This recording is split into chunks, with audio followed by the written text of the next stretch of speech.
வாழ்க வையகம், வாழ்க வையகம், வாழ்க வளமுடன். குரு வாழ்க, குருவே துணை. குருவின் மலரடி போற்றி. சிந்தனையை, உடல் நலத்தை சீரமைத்து உய்வித்த குருவே வாழ்க. தியானமே யோகம், யோகமே ஞானம். தமிழ் ஆனந்த யோகம். வாழ்க வளமுடன். இன்றைய சிந்தனை தலைப்பு வேதாத்திரியம் பரப்புவோம். வேதாத்திரியம் எதற்காக பரப்பப்பட வேண்டும், எங்கு பரப்பப்பட வேண்டும்? அதாவது இந்த உலகில் 850 கோடி மக்கள் மனித குலம் இருக்கிறது என்று கணக்கெடுத்திருக்கிறோம்.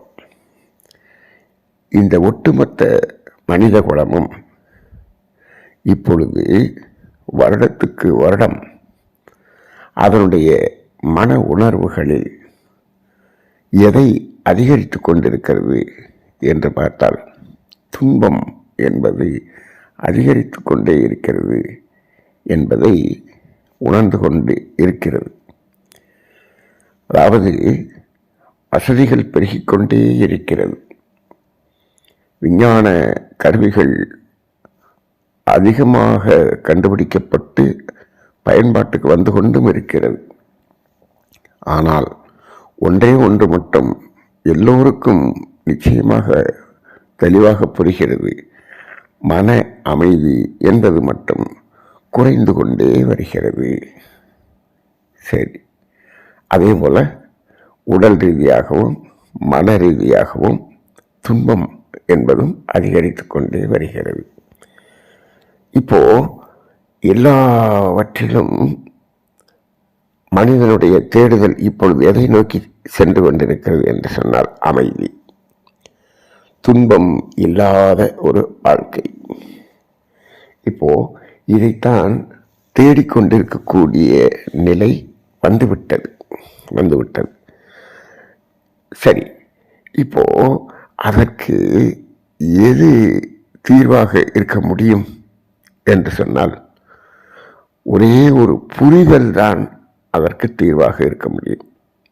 புரிதல் என்று சொன்னால் ஆங்கிலத்திலே என்ன சொல்லலாம் என்று சொன்னால் சிம்பிள் அண்டர்ஸ்டாண்டிங் அப்படின்னு சொல்லலாம். அப்போ ஒரு தெளிவான ஒரு சிந்தனை நமக்குள்ளாக ஒரு புரிதலை கொண்டு வந்து விட்டால் இத்தனை பிரச்சனைகளையும் நாம் சரி செய்து விட முடியும். அப்போ அந்த ஒரே ஒரு டேர்னிங் தான் இருக்கு. அந்த ஒரு திருப்பத்தை கொடுக்கக்கூடியது என்பது எதுவாக இருக்க முடியும் என்று சொன்னால் அது மெய்யியல் என்று சொல்லக்கூடிய மெய்ஞானமாகத்தான் இருக்க முடியும். அந்த மெய்ஞானம் என்பதிலேயே அந்த பொருள் நமக்கு விளங்கி விடுகிறது. எது மெய் என்றால்? மெய் என்றால் உண்மை, ஞானம், உண்மை ஞானம். அப்ப உள்ளதை உள்ளபடி உணர்ந்து கொண்டால் நாம் தேடுகிற அனைத்தும் நமக்கு கிடைத்துவிடும். இப்பொழுது இருக்கக்கூடிய அத்துணை ப்ராப்ளம்ஸ்ன்னு சொல்கிறோமே, இத்தனை பிரச்சனைகளும் அது நீங்கிவிடும், நம்மை விட்டு நீங்கிவிடும். அப்போ அதற்கு என்ன வேண்டும்? இதைத்தான் வேதாத்திரியம் என்ன சொல்லுகிறது என்று சொன்னால் உண்மை உணர்வு என்று சொல்லுகிறது. இதை இன்னும் சாதாரணமாக சொல்ல வேண்டும் என்று சொன்னால் உள்ளதை உணர்தல் என்று மகரிஷி அவர்கள் சொல்லுவார்கள். உண்மை உணர்வு, உள்ளதை உணர்தல் ரெண்டும் வேறு வேறா என்றால் ரெண்டும் ஒன்றுதான். உள்ளது அப்படின்னு சொன்னால் அது உண்மையாகத்தான் இருக்க முடியும். ஏன்? அதுதான் மாறாதது. எப்பொழுதும் உள்ளது என்று சொன்னால் அது மாறாமல் இருக்கக்கூடியது என்று அர்த்தம். அப்போ உண்மை என்பது மாறாதது. அப்போ அந்த உண்மை ஞானம் உண்மையை உணர்தல், உள்ளதை உணர்தல், இது இருந்தால் போதும். இதுதான் அந்த புரிதல்.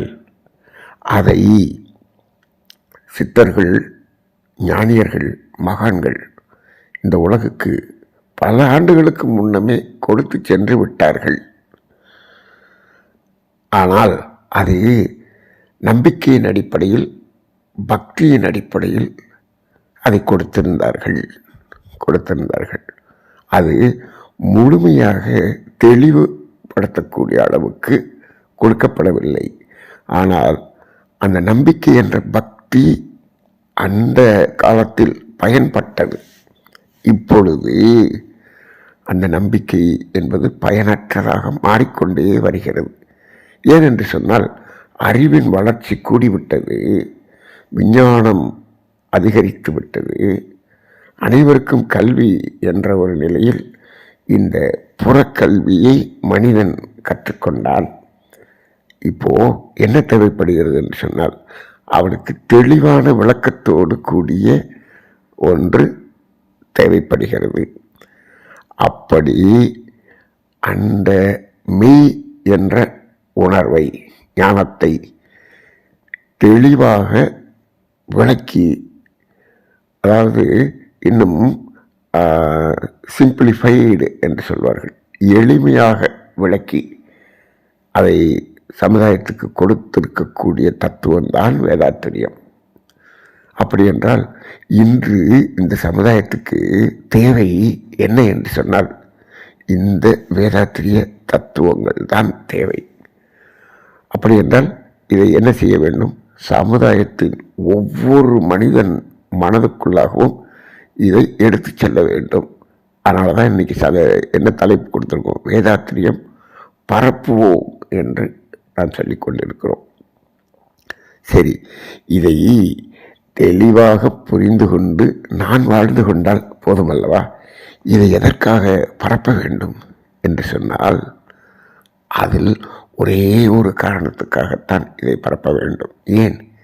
ஏனென்று சொன்னால் நாம் வினைப்பதிவு என்ற சுமையை வைத்துக்கொண்டு அதனுடைய தடைகளால் தான் வாழ்ந்து கொண்டிருக்கிறோம் என்ற உண்மையை நான் தெரிந்து கொள்ள போது ஒருபுறம் நான் அந்த சுமையை மேம்படுத்தி கொள்ளாமல் இருக்க வேண்டும், அதிகப்படுத்தி கொள்ளாமல் இருக்க வேண்டும் என்பது ஒன்று. இன்னொன்று, அந்த சுமையை குறைக்க வேண்டும் என்பதும் ஒன்று.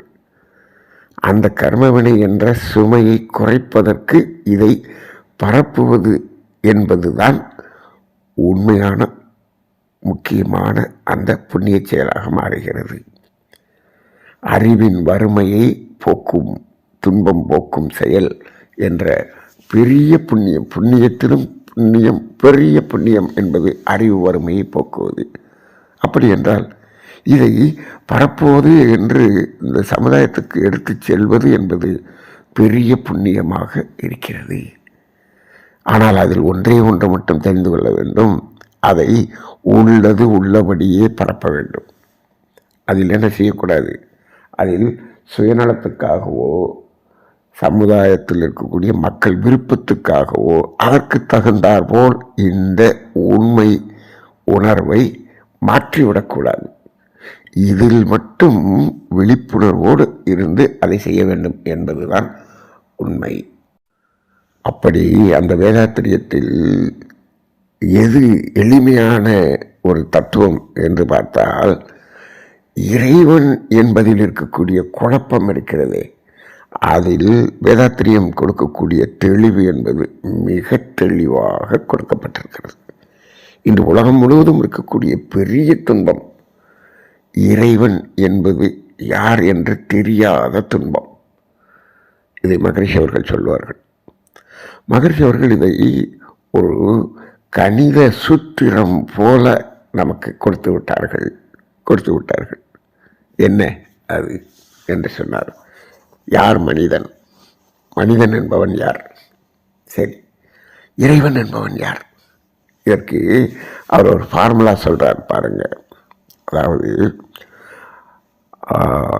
இறைவன் கூட்டல் ஆணவம் கண்மம் மாயை இஸ் ஈக்குவல் டு மனிதன் மனிதன் மைனஸ் ஆணவம் கண்மம் மாயை இஸ் ஈக்குவல் டு இறைவன் என்று ஒரு ஃபார்முலா கொடுத்துட்டார்.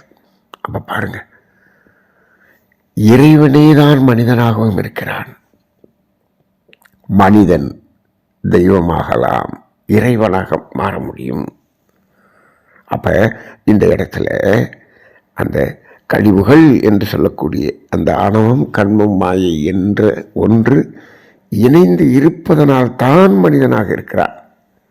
அப்போ மனிதனில் அதை கழித்து பாருங்கள், அவன்தான் இறைவன். அப்போ மனிதன் எப்படி ஆகலாம்? அவனுடைய தன்மையில் மாறிவிட்டான் என்று சொன்னால் அதே இறைத்தன்மையில் வாழ முடியும். அப்போ தன்மை என்பதுதான் ஒருவனை நிர்ணயம் செய்கிறதே தவிர அந்த உருவம் அல்ல.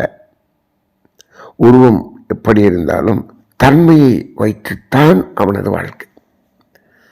தன்மைதான் அந்த உருவத்துக்கு ஒரு உணர்வையை கொடுக்கிறது. இப்போ நம்ம இவ்வளவு நேரம் பேசும்போது மனிதன் எதை எதிர்பார்க்கிறான் என்று சொன்னோம்? துன்பம் இல்லாத ஒரு அமைதியான மகிழ்வான உணர்வு. அப்போ தன்மையைத்தானே எதிர்பார்க்கிறான், அதுதானே. ஆக அந்த தன்மை என்பதுதான். அப்போ இந்த ஒரு மூன்றையும் கழித்த நிலையில் அவன் இறை தன்மையோடு இருக்க முடியும். அப்போ இறைவனும் மனிதனும் ஒன்று. மனிதனுக்குள்ளாக இறைவன் இருக்கிறான் என்று சொல்வதை விட மனிதனே இறைவனாகத்தான் இருக்கிறான். அந்த மயக்கம் என்ற ஒரு நிலையை கடந்து அந்த விழிப்பு என்ற நிலைக்கு வந்துவிட்டால் அவனே தன்னை இறைவனாக உணர்ந்து கொள்ள முடியும் என்ற அளவுக்கு ஒரு நான்யார் தத்துவத்தை, புரியாமல் இருந்த நான்யார் தத்துவத்தை எளிமையாக புரிய வைத்தது வேதாத்திரியம். இதுதான் இதில் உச்சகட்டமான ஒன்று. சரி, இதை நாம் புரிந்து கொள்வதற்கு என்ன செய்ய வேண்டியிருக்கிறது? தியானம் தவம் எல்லாம் செய்ய வேண்டியிருக்கிறது. வேற ஒன்றுமல்ல.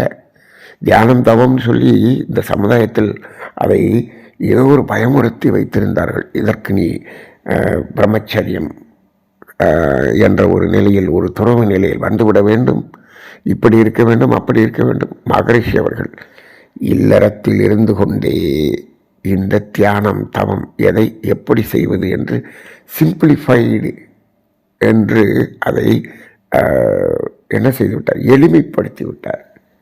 எளிய குண்டலினி யோகம் என்று எளிமைப்படுத்தி கொடுத்து விட்டார்.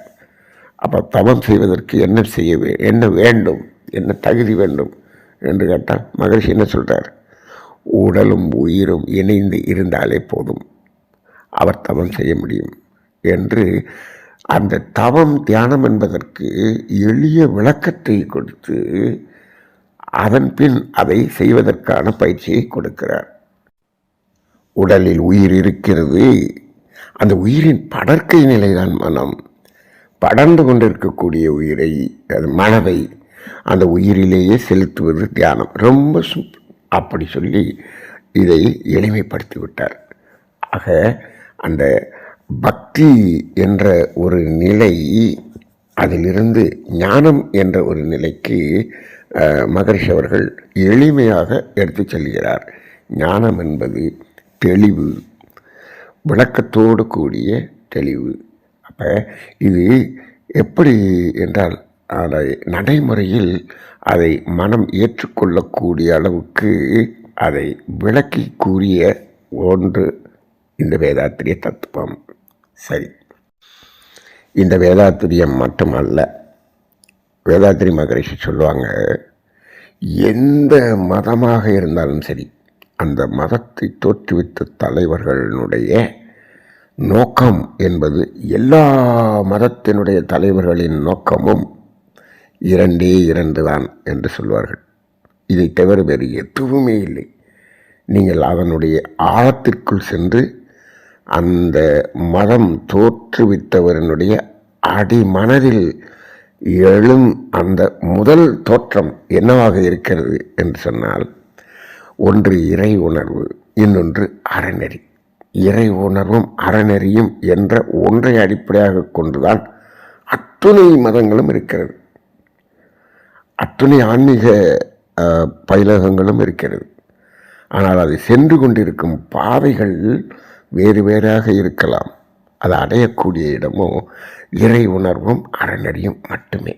அவ்வளோதான். இறை உணர்வு என்று சொன்னால் இயற்கையை உணர்ந்து கொள்தல், இறை நீதியை உணர்ந்து கொள்தல், அவ்வளோதான். இதை உணர்ந்து கொள்வதற்காகத்தான் தியானம், தவம், இதெல்லாமே ஜபம் பல்வேறு வகையில் இருக்கும் என்று வைத்துக் கொள்ளுங்கள். அதில்தான் வேதாத்திரியம் எளிய விளக்கம் கொடுத்து அந்த அதாவது இறை உணர்வை பெறுவதற்கு வேதாத்திரியத்தில் அற்புதமான ஒரு காந்த தத்துவமும் அலை இயக்க தத்துவமும் கொடுக்கப்பட்டிருக்கிறது. சரி, அப்படி அதை உணர்ந்து கொண்டால் மனிதன் அறநெறியில் வாழ்ந்து விடுவான். அந்த அறநெறியில் வாழ்வதற்கு எந்த தத்துவம் கொடுக்கப்பட்டிருக்கிறது என்று சொன்னால் செயல் விளைவு தத்துவமும் கர்மவினை தத்துவமும் கொடுக்கப்பட்டிருக்கிறது. அவ்வளோதான். அந்த இறை உணர்வும் அறநெறியும் இதுதானே அடிப்படைன்னு சொன்னோம்.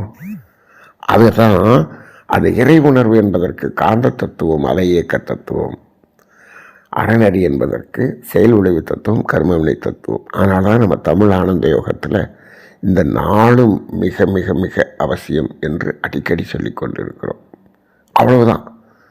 இப்போது நம்ம இந்த தமிழானந்த யோகத்தில் இந்த நாளை அடிப்படையாக கொண்டு சொன்னால் அதுதான் அந்த இறை உணர்வும் அறநெறியுங்கிறது தான். ஆட்டோமேட்டிக்காக என்னாகும், செயல் மாற்றம் என்பது வந்துவிடுகிறது. அப்போ இதை அடிப்படையாக கொண்டு வடிவமைக்கப்பட்டது தான் வேதாத்திரியம். அப்போ அதை எப்படி கொடுத்துருக்காங்க? தவம் செய்வதற்கு நாம் ஒரு இருக்கையில் அமர வேண்டும் என்று சொன்னால் இந்த உடல் நன்றாக இருக்க வேண்டும். அப்போ என்ன சொல்கிறார்? உடற்பயிற்சியில் தொடங்கி உடல் ஆரோக்கியத்தை முதலில் கொடுக்க, அதுதான் முதல் யோகம் என்று கொடுக்கிறார். இரண்டாவது யோகம் என்பது இந்த தியானம் என்று கொடுக்கின்றார், எளிய தியானம் என்று கொடுக்கின்றார். மூன்றாவதாக இது உயிர் வளமாக இருக்க வேண்டும் என்று உயிர் வளம் என்பதற்காக இந்த கல்பயோகம் என்ற காயகல்ப பயிற்சியை கொடுக்கிறார். நான்காவதாக இவையெல்லாம் மாற்றத்துக்கு, செயல் மாற்றத்துக்கு வருவதற்கான அந்த தற்சோதனை என்ற அகத்தாய்வு என்று இதை 4 பிரிவாக பிரித்து கொடுத்திருக்கின்றார். அப்போ அந்த அடிப்படையில் இது மிகவும் எளிமையானது, படிப்படியாக மாற்றத்தை கொண்டு வரக்கூடியது. உடனடியாக மாற்றம் என்பது இதில் கிடையாது. இது படிப்படியாக மாற்றம் கொண்டு வருவது. அப்போ அந்த அளவில் சிறிது சிறிதாக நமது அந்த களங்கங்களை கொஞ்சம் கொஞ்சமாக அதை நீக்கிக்கொண்டே வருகிறோம். முதலில் அதை கூட்டுவதை நிறுத்திவிடுகிறோம். அது குறைப்பதற்கான வேலையை மெதுவாக செய்து வருகிறோம். இதைத்தான் மகரிஷி அவர்கள் எளிமையாக ஒரு சூத்திரமாக சொல்வார்கள், உள்ளதை உணர்தல். இதுதான் வேதாத்திரியம் முதல்ல செய்யக்கூடிய வேலை. ரெண்டாவது வேலை அல்லதை தவிர்த்தல். மூன்றாவதாக நல்லதை செய்தல். அவ்வளவுதான். இந்த அல்லதை தவிர்த்தல், நல்லதை செய்தல் என்பதுதான் இரண்டொழுக்க பண்பாடாக வந்திருக்கிறது. இப்போ அதற்கு எது வேண்டும்? மகரிஷியினுடைய கடைசி, இந்த வேதாத்திரியத்தினுடைய கடைசி முடிவு இரண்டொழுக்க பண்பாடு. அது எப்போ சாத்தியம் என்று சொன்னால் உள்ளதை உணர்ந்தால்தான் சாத்தியம். அதை உள்ளதை உணர்வது என்பதற்குத்தான் வேதாத்திரியம். அப்போ இந்த வேதாத்திரியத்தை பரப்புகிறோம் என்று சொன்னால் உண்மையை பரப்புகிறோம், உள்ளதை பரப்புகிறோம். அப்போ அது வந்துருச்சுன்னு சொன்னோம்னா இந்த 2 ஒழுக்க பண்பாடு என்ற இரண்டும் தானாக அமைந்துவிடும்.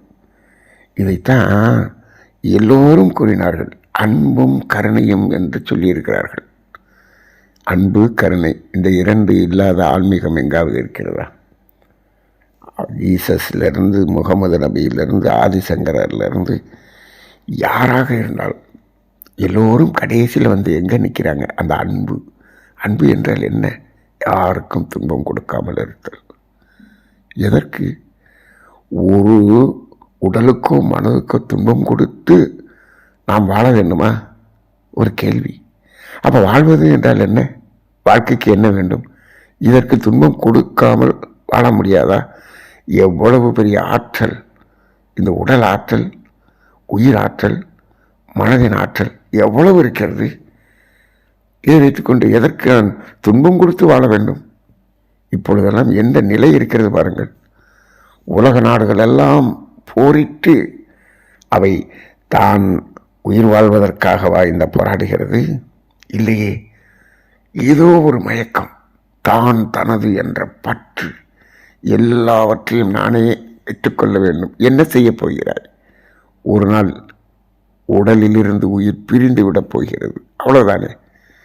எவ்வளவு பெரிய நாட்டின் அதிபராக இருந்தாலும், ஒரு நாட்டையே பிடித்து விடுவோம் என்று சொன்னாலும், இன்றைக்கு இந்த உள்ளதை உணர்தல் என்ற இந்த வேதாத்திரியம் உலகுக்கு பரப்பப்படாமல் இருப்பதனால்தான் உலகம் முழுவதும் இன்று அதிகமாக பொருள் விரயம் எதிலாகிக் கொண்டிருக்கிறது என்று சொன்னால் இந்த போர் தடவாளங்கள்.